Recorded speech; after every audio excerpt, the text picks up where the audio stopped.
আজকে যে 4 দিন নেট নাই, 4-5 দিন অন বেডি চাও না? এখন বেডি চাও না? এখন নর্তকী কই? এখন এখন হিন্দি সিনেমার নর্তকী কোথায়? কই? জীবন কি চলতেছে না? খানা বন্ধ হয়ে গেছে? পেশাব পায়খানা বন্ধ হয়ে গেছে? তো কি হয়েছে? কি বলেন? অথচ লাখ লাখ মুসলমানের ছেলে জীবনটা দিয়ে দিছে মোবাইলটার উপর। হায়াত একটা ওয়াকফ, মা বাবা বংশ সম্মান ইজ্জত কিচ্ছু নাই, কিচ্ছু কোনো কিছুর আমার দরকার না। আমি আর আমার মোবাইল, আমার আব্বার সম্মান থাকুক, আমার ধর্মের, আমার বংশের, আমার কালেমার, আমার ইসলামের মর্যাদা থাকুক বা না থাকুক, আমার মোবাইল। জিন্দিগিটাই খামখেয়ালি খামখেয়ালি। আহা, মুসলমানের ছেলে 14 বছর 15 16 17 18 20 বছর, তাজা বয়স, তাগরা নওজোয়ান, শরীর স্বাস্থ্য, চোখ নাক কান হাত পা সব সবল, সব মজবুত, কিন্তু নাফরমান একটা সেজদা দেয় না। হায় রে জানোয়ার, মানুষের বাচ্চা হইয়া কেমনে এত বড় হইনি? মুসলমানের ঘরে জন্ম নিয়ে কেমনে এমন নাফরমান হইল? হায় মুসলমানের বাচ্চা, তুই কোন মার ঘরে জন্ম নিলি? তুই তোর মারে বেইজ্জতি করলি, তুই তোর বাবারে বেইজ্জতি করলি। তুই মায়ের 2 বছরের দুধ, দুধের অপমান করলি। যেগুলো নামাজ পড়ো না ছেলে, তুমি তোমার মায়ের দুধের অপমান করো। খাওয়াইছে শুধু মোবাইলে বেডির ছবি দেখানোর লাগা না। তুই শুধু নারীর ছবি দেখবি, নর্তকীর নাচ দেখবি, নাফরমান। আর এই বন্ধুদের, অসৎ বন্ধু, পেশাব করে পানি নেয় না, খারাইয়া মুতে 24 ঘন্টা আল্লাহ নাই, খুদা নাই, মুখের মধ্যে একটা শব্দ নাই। আখিরাত কি জিনিস, মৃত্যু কি, পরকাল বলতে কিচ্ছু নাই। মাতালের মতো, পাগলের মতো, ছাগলের মতো হাঁটতেছে, খাইতেছে, জেনে মুতে ধরছে, মুতে দিচ্ছে, খারাইয়া না বইয়া, মানুষে দেখে না না দেখে, ইজ্জত আছে না নাই, সম্মান আছে না নাই, কিচ্ছু নাই। এগুলো বুঝি বন্ধু? কথা বলেন না? এরা বুঝি সহপাঠী? এ তো শয়তান, এ তো ইবলিস, এ তো শয়তান। যে তোমাকে নামাজের কথা মনে করায় না, সে বন্ধু নয়, শয়তান। যে তোমারে সেজদার কথা মনে করায় না, আল্লাহর কথা মনে করায় না, সে বন্ধু নয়, সে শয়তান। বেটা জোরসে বলো, শয়তান বলো। ঠিক না, ঠিক না, শয়তান কও। শয়তান, এটা শয়তান, ইবলিস, এটা শয়তান।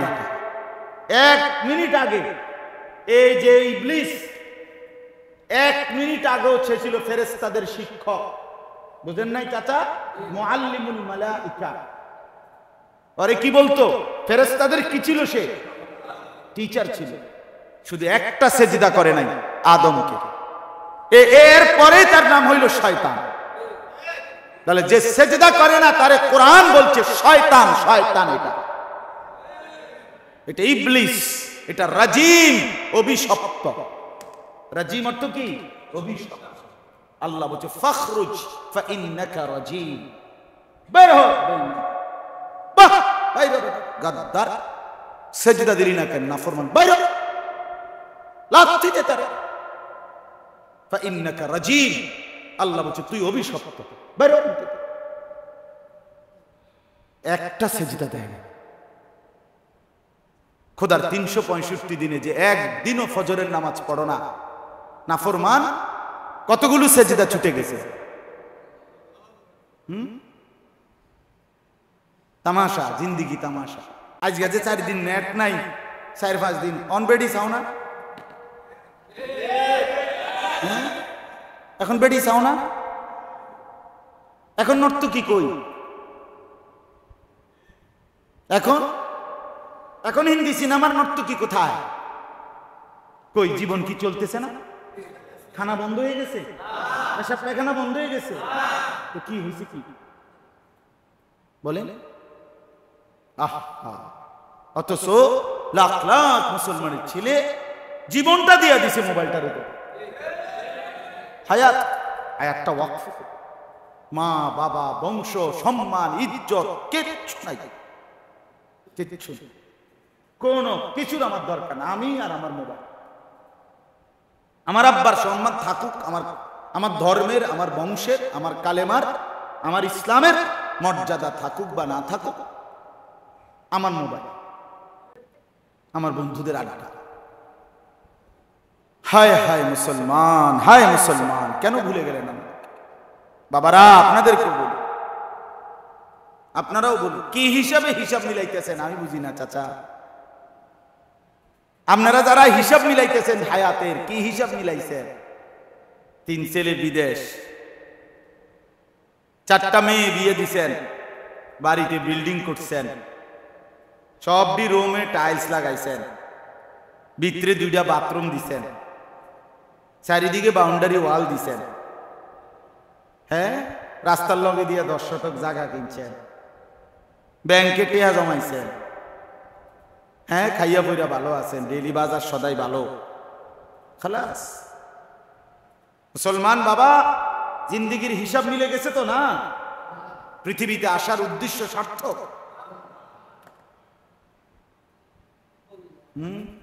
বলেন চাচা,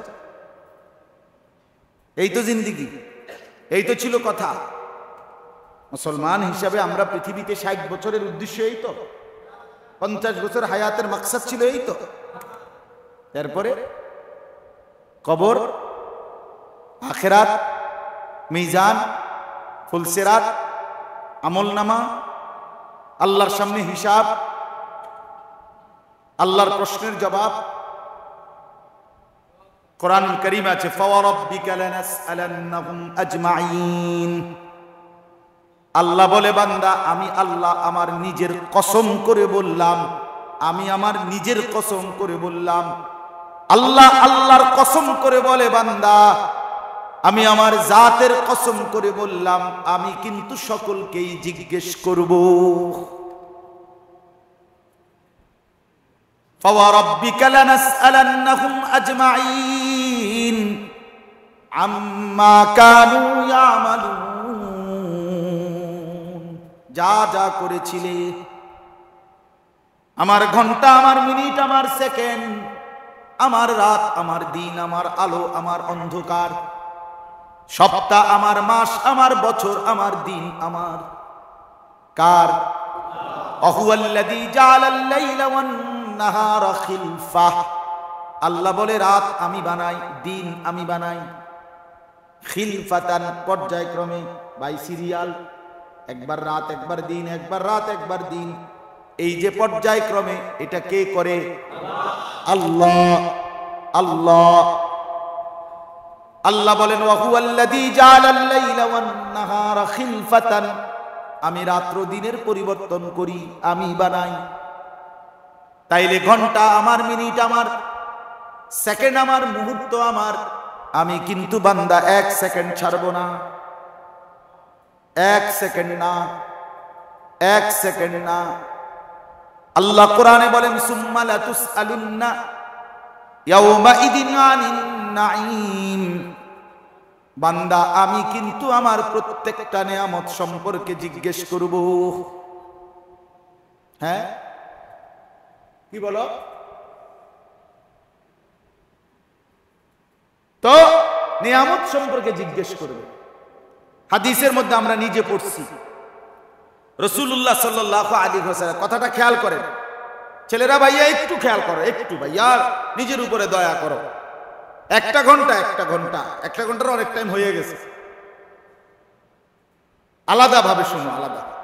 তোমার লগের হেতের লগে মিল্লা পাইতা না, আগাইতে না। জান্নাতের রাস্তায়, আখিরাতের পথে বিষয়টা অনেক সময় এমন যে এটা খেয়াল করতে হয় যে আমি বলবো সবাইকে, কিন্তু মানার ক্ষেত্রে পিছনে আর তাকানোর দরকার নাই। কেউ না মানুক, আমি মানুক। একটু স্বার্থপর আমার লাগে, নাহলে পারতেন না, নাহলে আপনি বেহেশতে দেখতেন না। এই সিটার বাটফারে এক লগে লইয়া আপনি আগে দিন, দূর হইতো না। এই বাটফারে আপনার নামাজ পড়তে দিত না। তো আপনি জামা তো শেষ, টাইমও শেষ, আপনি সিটারের খপ্পরে পড়ে শেষ। এজন্য বলবো সবাইকে, কোরআনে আছে নবীরা দিন রাত মানুষকে আল্লাহর দিকে ডাকতেন কিনা। শেষে একটা কথা কইতেন, ওমা আনা মিনাল মুশরিকিন, ভাইয়া মানো কিংবা না মানো তোমরা, তবে এটা শুনে নাও আমি কিন্তু মুশরিকদের অন্তর্ভুক্ত নই, আমি কিন্তু তুঙ্গ লগে নাই। অর্থাৎ আমলের ক্ষেত্রে আমি কিন্তু বাদ দেব না। এই জন্য বলছি একা শোনো, একা বন্ধু, একা বাপ, আপনাদেরকেও বলি শেষ পর্যন্ত একটু ইনসাফের সাথে ভেবে দেখেন, আমরা কিন্তু একাই। আরে না, কবরে আসরে না, শুধু এখানেও একাই। আমি যেদিন অসুস্থ হই সেদিন আমার সাথে আমার বন্ধুরা অসুস্থ হয় না, আমি একাই। আমার যখন ক্ষুধা লাগে আমার বন্ধুদেরও লাগে না, আমার একাই ক্ষুধা। আমি যখন মরে যাব ক্ষুধার কসম, আমার বন্ধুরা আমার সাথে কেউ মরবে না, আমি একাই মরে যাব, আমি একাই আসব, ঘুরে ফিরে আমি একা। আমার যেদিন পাও ভাঙছে, হ্যাঁ আমার পাও ভাঙে গেছিল মোটরসাইকেল অ্যাক্সিডেন্টে 2021 সালে, কথা বুঝছেন? আমার বন্ধু, আমি পিছে বইছি, আমার ঘনিষ্ঠ বন্ধু মৌলানা সাহেব, উনার মোটরসাইকেল উনি চালাইতেছে, আমি পিছনে বসা, ভালো মানুষ বইয়া রয়েছি। ভ্যান গাড়ি আইসা, মোটরওয়ালা ভ্যান গাড়ি ত্রাম করে বাড়ি দিছে পাওটা, একটা ফুটবলের মতো উইরা পড়ছি রাস্তা, পাওটা ভাঙ্গা। আমার এখনো এই পাও বাঁকা, আমি হাঁটলে দেখি, কেউ কাছের থেকে খেয়াল করলে বোঝা যায় আমার পাওয়ার মধ্যে একটু কি আছে অসুবিধা। তো এটা ভাঙ্গা গেছে। তো আমার সেই আপন বন্ধু, ঘনিষ্ঠ বন্ধু, এক মোটরসাইকেলে বসে একসাথে, তার কিচ্ছু হয়েছে, আমার তো পাওয়া না। ওই বন্ধুর পাওয়া আনলো না কেন? আমি একাই। আমি আসলে কি দোস্ত, আমার বন্ধু, আমার সমবয়সীর খপ্পরে পইরা নষ্ট হয়ে যায় না। ওই আসলে তোমার কিচ্ছু না, ওই তোমার কিচ্ছু না, ওই তোমার একটা দুঃখ ব্যথা যন্ত্রণায় সঙ্গী হবে না, মোটেই না। আমরা বুঝি না আর কি, সামান্য দিমাগ বিবেকও কাজে লাগাই। তো এই জন্য আল্লাহ তাআলা বলেন, বান্দা আমি কিন্তু আমার প্রতিটা নিয়ামত আমি জিজ্ঞেস করব হাসরের মাঠে। তো হাদিসে আছে, নবীজি বলেন প্রথম আল্লাহ কি জিজ্ঞেস করবেন? কোন নিয়ামত আল্লাহ জিজ্ঞাসা করবেন? অগণিত নিয়ামত না আমাদের উপর আল্লাহ, ওই প্রথম জিজ্ঞাসা কিটা? দুইটা, আলাম নুসিহ জিসমাকা ওয়া নুরবিকা মিনাল মা। এই দুইটা কথা আল্লাহ প্রথম বলবে, বান্দা বলো তো আমি যে তোমাকে সুস্থ রাখছিলাম, তোমার দেহটা, এটাকে আমি রাখি নাই? কথা বলেন না কেন? তো আল্লাহ বলবে আমার সেই সুস্থ শরীরের নিয়ামত তুমি কি হক আদায় করছো সেটা বলো। দুই নাম্বার, ওয়া নুরবিকা মিনাল মা, সব বাদ দাও বান্দা, আমি যে প্রতিনিয়ত তোমাকে ঠান্ডা পানি পান করাইছিলাম সেটাকে আমি করাইছিলাম না? তো এটার কি হক আদায় করছো? এই দুই কথা প্রথম, এই দুইটা প্রশ্নের কথা। তোমার শরীর আমি সুস্থ রেখেছিলাম, তার কি হক আদায় করলাম? তোমারে আমি প্রতিনিয়ত তৃষ্ণার্ত অবস্থায় পানি পান করাইছিলাম, আমার সেই পানির হক কি আদায় করলাম? আমার যুবক ভাই বলো, নওজোয়ান কিশোর তরুণ বলো, তুমি তো এখন পূর্ণ সুস্থ, তোমার চোখে, নাকে, কানে, মাথায়, হাতে, পায়ে, ভেতরে বাহিরে কোনো অসুস্থতা নাই। কিন্তু প্রত্যেকটা 40-এর পরে যতগুলো মানুষ তুমি খবর নেও, একজনও 2-4টা রোগ ছাড়া নাই, একজনও না, একজন, আমিও না, অন্য কেউ। 40 ঊর্ধ্ব মানুষ মানে, এর আগের মানুষেরও রোগ আছে কম বেশ, কিন্তু 40 ঊর্ধ্ব মানুষ মানে কিছু না কিছু কি রোগ আছে।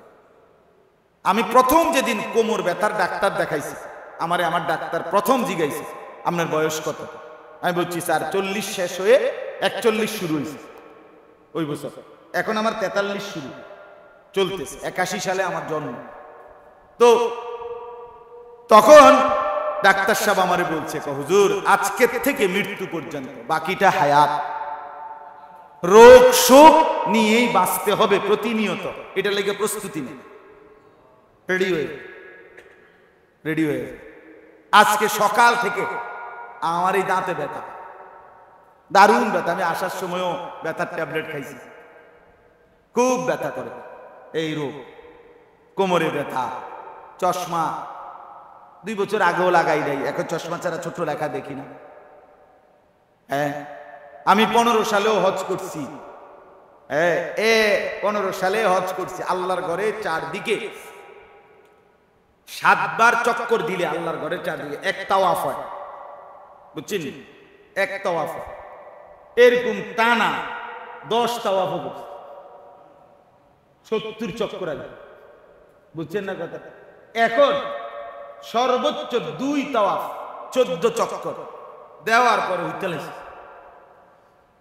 অর্থাৎ আর কোনোভাবে জানে কুলাইতেছে না, মানে শেষে দিয়ে আর মনোজন শেষ হয় নাই।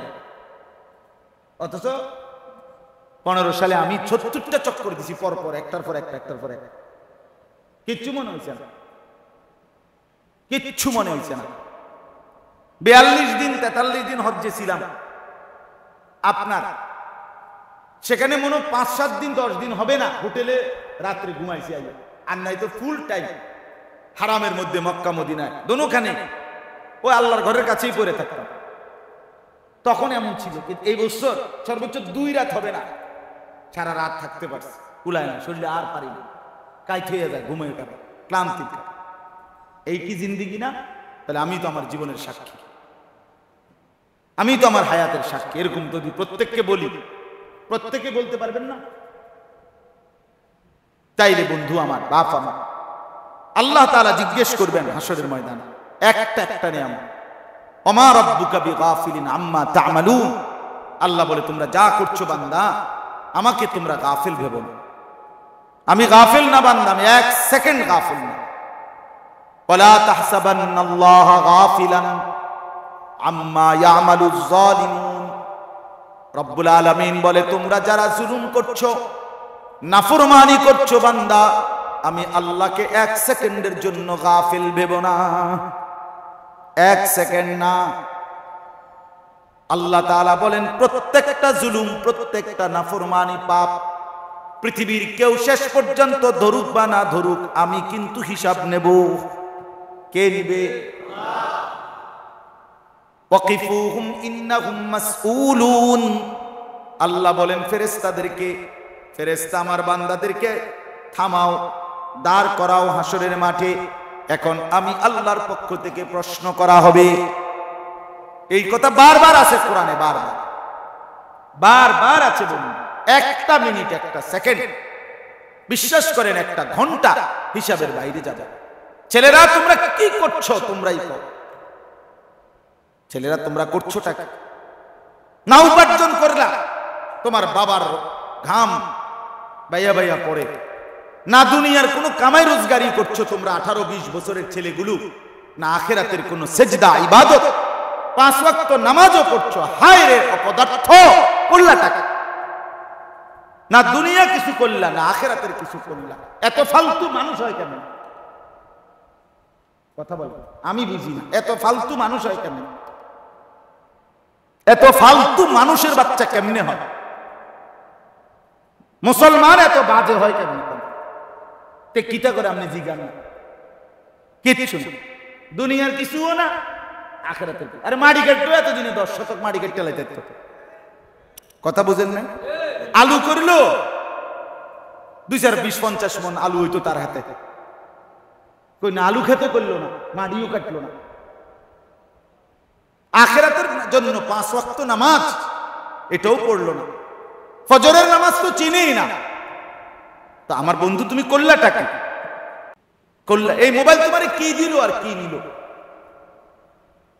এই বড় মোবাইল শেষ পর্যন্ত কত হাজার টাকার এমবি ঢুকাইয়া অর্জন কোথায়? অর্জন কি? শিখলা কি? জীবন থেকে হারাইল কি? জীবন, যৌবন, শরীর, স্বাস্থ্য, নিজের হাতকে নাপাক ব্যবহার, কোন নারী, কোন মেয়ে, তার সাথে অবৈধ প্রেম সম্পর্ক, আহা খোদার কসম, এটা শরীরের সক্ষমতা, হাদিসের ভাষাতেও, চিকিৎসা বিজ্ঞানের ভাষাতেও শরীরের যৌবনের শক্তি, সক্ষমতা নষ্ট করে। বিশ্বাস, যে ভিন নারীর দিকে, যে নারীকে দেখার অনুমতি নাই, ওই নারীর দিকে একবার নজর দেওয়া, কসম আল্লাহ, তার শরীরের সক্ষমতা কম। একটা ইমানদারি। আপনি নয়তো ডাক্তারের জিগাই, ভালো দিনদার ডাক্তারকে জিগাই। তাইলে বিষয়টা কি দাঁড়াইল? দুনিয়াবি শক্তিটাও নষ্ট হইল, শরীরের সক্ষমতা যৌবনের শক্তি নষ্ট করে দিল, আখিরাতটাও বরবাদ করে দিল। এই অপদার্থ কি দিয়া হবেটা কি? এর দিয়া হবেটা কি? কথা বলে একজন পুরুষ, একটা শক্ত সামর্থ্য মানুষ, যে পৃথিবী গড়বে, যে আখিরাত গড়বে, কিছুই তো হলো না, কিছুই তো হলো না। এই জন্য আমি অনুরোধ করছি, আমার ওই কথা আবার ফিরে আসে, পূর্বের কথাটা যেখান থেকে আমি চলে গেছিলাম অন্যত্র। কথা ছিল এইটা, হাসরের ময়দান বড় ভয়ানক, মনে আসেনি বাপ? হাসরের ময়দানের কথা বলতেছিলাম আপনাদের। তো বলে একটা উদ্দেশ্যে বলছিলাম যে আল্লাহ নবী সাল্লাল্লাহু আলাইহি ওয়াসাল্লাম বলছেন, হাসরের ওই ভয়ানক ময়দানে যেদিন কেউ কোনো ছায়া পাবে না, ইয়াউমা লা জিল্লা ইল্লা জিল্লু, যেদিন কোথাও কোনো ছায়া থাকবে না, সেদিন একমাত্র আল্লাহর আরশের নিচে ছায়া থাকবে। আল্লাহ পাক তার আরশের নিচে 7 ধরনের ব্যক্তিদেরকে ছায়া দান করবেন, আশ্রয় দান। এর মধ্যে যেখান থেকে আমি চলে গেছিলাম, এই কথাটা বলার জন্য কথা শুরু করছিলাম তখন, এর মধ্যে একটা শ্রেণী হলো আল্লাহ নবী সাল্লাল্লাহু আলাইহি সাল্লাম বলেন, যেই দুইজন মুসলমান আল্লাহর সন্তুষ্টির জন্য একে অপরকে ভালোবেসেছিল। এই কথাটা কোন রজুলানে তাহাব্বা ফিল্লাহ, যে দুইজন মুসলমান একে অপরকে ভালোবাসছে, পছন্দ করছে, সম্পর্ক রাখছে একজন আরেকজনের সাথে, দুনিয়াবি কোনো চাওয়া পাওয়ার জন্য না, আল্লাহর সন্তুষ্টির জন্য। উনার সাথে চললে, উনার কথা শুনলে, উনারে অনুসরণ করলে, উনার কাছে আসা যাওয়া করলে আমার নামাজের মহব্বত বাড়বে, আখিরাতের মহব্বত বাড়বে, আমার ভিতরে কবরের ভয় আসবে, পরকালের চিন্তা আসবে। এই জন্য আমি উনারে পছন্দ করি, উনার সাথে আসা যাওয়া করি, উনার কাছে আমি চলি ফিরি। এই যে সম্পর্কটা, এই যে ভালোবাসাটা, আল্লাহ রাসূল বলেছেন এটা যদি দুইজন মুসলমানের মধ্যে থাকে, তো আল্লাহ দুইজনকে আরশের নিচে ছায়া দান করে। সুবহানাল্লাহ। এই আপনাদের এই বসা, আমাদের এই আশা, এই উভয়টার মধ্যে যেন এটা নিয়ত থাকে যে আল্লাহর সন্তুষ্টির জন্য, আল্লাহর ভালোবাসার জন্য আমরা একে অপরের পছন্দ করে আল্লাহর ঘরে বসছি। ঠিক কিনা বলেন না? এটা মনে রাখবেন, তাইলে ভালো হবে। আর ছেলেদেরকেও বলি, ভাইয়া তোমরাও বন্ধু, নিজের সঙ্গী আপনজন, বন্ধুত্ব, বন্ধুত্ব যার তার সাথে হয় না, পরিচয়, স্বাভাবিক লেনদেন, আদান প্রদান, যেমন কোরআন শরীফের আয়াতের আলোকে শরীয়তের মাসআলা আছে। কোন ইহুদি, কোন খ্রিস্টান, কোন হিন্দু, কোন বৌদ্ধ, কোন নাস্তিক, কোন মুরতাদ, কোন বেঈমান, তার সাথে বন্ধুত্ব, মাওয়াদ্দা, তার সাথে মহব্বত, আন্তরিকতা, এটা হইতে পারে না। স্বাভাবিক লেনদেন, দুনিয়াবি কাজ পরিচালনার জন্য স্বাভাবিক আচরণ, স্বাভাবিক লেনদেন, এটা হইতে পারে, এটা জায়েজ, এটা শরীয়তে অনুমতি আছে। কিন্তু আমার বন্ধু, আমার হৃদয়ে তার জন্য স্থান, এটা কোনো বেঈমানের জন্য হইতে পারে না। কথা বুঝেন নাই? বেঈমানের জন্য হইতে পারে। অতএব এটা দরকার ভাই, সবাই বুঝবেন না আমি জানি, সব ছেলে তোমরাও বুঝবা না আমি জানি। যদি একজন বুঝে তো তার আশায় বলি, হতে পারে 100 ছেলের মধ্যে হতে পারে একজন হয়তো বুঝছে, খেয়াল করছে। আজকে আমি মাগরিবের পরে এক মাদ্রাসায় ছাত্র, 20-25 জন ছাত্র হইব, ছোট ছোট, এখানে মাগরিব পড়ছি আর কি। ওই ছেলেদেরকে একটু কথা বলছে, সবগুলি পিচ্ছি পিচ্ছি বললাম, ছোট একেবারে ছোট ছোট সাইজ, কায়দা পরে আর 2-3 আমপারা পরে। তো আমি বললাম, ওই মাদ্রাসার হুজুর আমারে বলতেছে, হুজুর একটু অফিসে আইসা বসেন। আমি না, ওর অফিস টফিস লাগতো না, আপনার বাচ্চাগুলো লগে কুদুর বলি, ওরা একটু কথা কইছে। তো উনি মনে করছে হুজুরে আর এগরে কি কইবে, এরা তো একেবারে ছোট ছোট বাচ্চা। কিন্তু আমি এদেরকে এদের মতো করে যে দূর সম্ভব 20-25 মিনিট কথা বলছি। তো এই বাচ্চাদের মধ্যে আমি বিশ্বাস করেন খেয়াল করছি, একটা বাচ্চা খুব মনোযোগ দিয়ে, চোখ দিয়ে তাকায়া আমার পুরো কথাটা শুনছে। আমার নজরে পড়ছে ওই ছেলেটা, তার সামনে কায়দা, কিন্তু সে বুঝছে। তো আমরাও ভাবি এটা, প্রতিদিন চিল্লাই, খুব অনেক সময় শক্ত করে বলি, ধমকের মতো বলি। বাস্তবতা তো হলো কারোর সাথে কোনো দুশ্মনী নাই। এখানে কারোর সাথে আসার আগে বা এখন ডুববার মধ্যে কারোর সাথে কি কোনো ঝগড়া আছে আমাদের? কিন্তু উদ্দেশ্য হলো কোনো এক যুবকের, কোনো এক কিশোরের, তরুণের, কোনো এক বাবার, কোনো এক দাদার, কোনো এক চাচার কলিজায় যদি লাগে, ওনার বিবেকে যদি একটু নড়ে, ওনার দিল যদি নড়ে, উনি যদি বলে হায় আসলেই তো কি করছি, এটা তো ঠিক না, তো এই আশায় খোদার কসম এই আখিরাত ফেরি করবে। ফেরিওয়ালা যারা হয়, ফেরিওয়ালা তারা কিন্তু 1 ঘন্টায় অনেক সময় হয় এমন 1 ঘন্টা ধরে গল্লিতে যাচ্ছে, একটা কাস্টমারও আসে না, ঠিক না বলেন? কিন্তু এরপরও ফেরিওয়ালা তার মুখের আওয়াজ বন্ধ করে না। ফেরিওয়ালা তার পণ্যের নাম আলু আলু বলতেই থাকে, হ্যাঁ টমেটো টমেটো বলতেই থাকে, ফেরিওয়ালা থামে না। সে জানে 1 ঘন্টায় একজন কাস্টমারও নাই। তো আমরাও ভাবি এটা হতে পারে আমার জিন্দিগির 10 ঘন্টা, 100 ঘন্টা, মাসের পর মাসেও কেউ ফিরলো না, কিন্তু তারপরও আমি যে ফেরিওয়ালা, আমি বলা বন্ধ করতে চাই, বলা বন্ধ করতে চাই। আল্লাহ আমাদেরকে বুঝ দান করেন, আল্লাহ আমাদেরকে বুঝ দান করেন।